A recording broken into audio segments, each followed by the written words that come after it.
আল্লাহ পাক সূরা আলী ইমরানের মধ্যেই বলছেন, ওয়ামাই ইয়াবতাগি গায়রাল ইসলামি দীনান ফালা ইউকবালা মিন। কেউ যদি ইসলাম ছাড়া, এই পরিপূর্ণ দিনটা ছাড়া অন্য কোনো জীবন ব্যবস্থা তালাশ করে, তার পক্ষ থেকে কশ্চিন কালেও কোনো আমল কবুল করা হবে না। এটা কার কথা? আল্লাহর কথা। একটা জায়গায় আমি ফোকাস করি যে দিন পালন করতে গিয়ে সবচেয়ে বড় চ্যালেঞ্জটা হচ্ছে, সেটা হচ্ছে আল্লাহকে পাওয়া। কি করা? যে আল্লাহর কাছ থেকে আমরা এসেছি, সেই আল্লাহকে দুনিয়াতে এবং আখিরাতে পাওয়া, এটাই চ্যালেঞ্জ। আল্লাহকে যে ব্যক্তি পেয়েছে সে দুনিয়ার সব পেয়ে গেছে। আল্লাহকে যে পায় নাই সে আসলে কিছুই পায় নাই, ইহকাল পরকালের কিছুই পায়নি। এখন আমরা আল্লাহকে পাবো কিভাবে? এটা বড় প্রশ্ন না?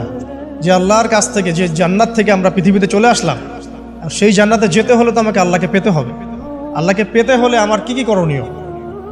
খুব শর্ট করে আমি কয়েকটা পয়েন্টস আপনাদেরকে শেয়ার করছি। 1 নাম্বার, আল্লাহকে পেতে হলে অবশ্যই তার নবী মুহাম্মদ সাল্লাল্লাহু আলাইহি ওয়াসাল্লামকে অনুসরণ করতে হবে। এছাড়া আল্লাহকে পাওয়ার দ্বিতীয় কোনো পথ নাই। আল্লাহকে পেতে হলে অবশ্যই তার নবী মুহাম্মদ সাল্লাল্লাহু আলাইহি ওয়াসাল্লামের আদর্শগুলো জীবনের প্রতিটা ক্ষেত্রে বাস্তবায়ন করতে হবে।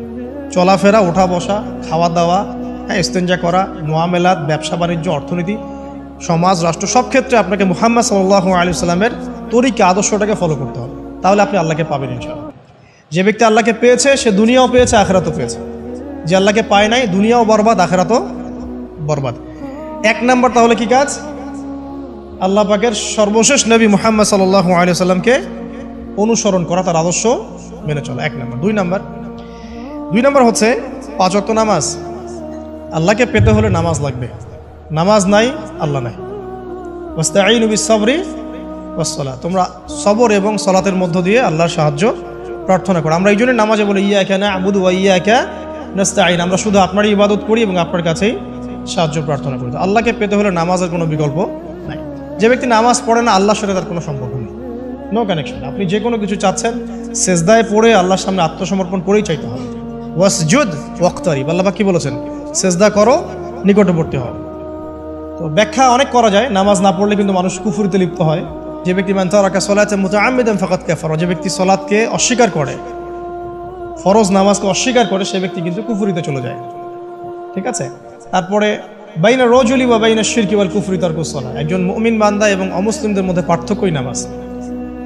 নামাজের বিষয়ে অনেক কথা আমি আগেও বলেছি, আপনারা শুনেছেন, অন্য আলেমদের কাছেও শুনেছেন।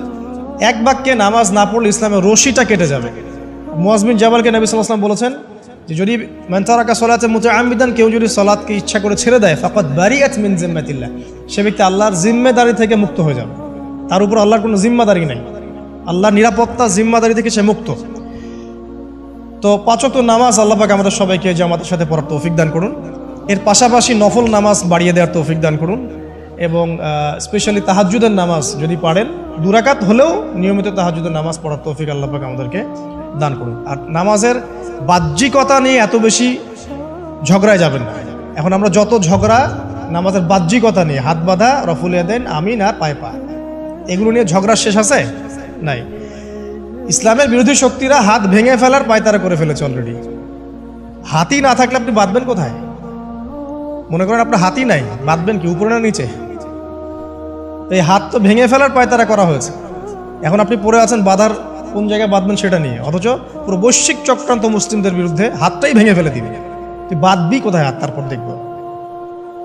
এটা আমরা বুঝতে পারি না। এটা বোঝার জন্য যে জ্ঞান, ইলম, নূর দরকার, তা তো নাই আমাদের মধ্যে। এই জন্য আপোষের ঝগড়া নিয়ে পড়ে আছে। যে ছোটোখাটো যে ইখতিলাফি মাসআলাগুলো চলে আসছে দীর্ঘদিন থেকে, এগুলোর কোনো সমাধানে আসতে পারবে না কিন্তু কেউ।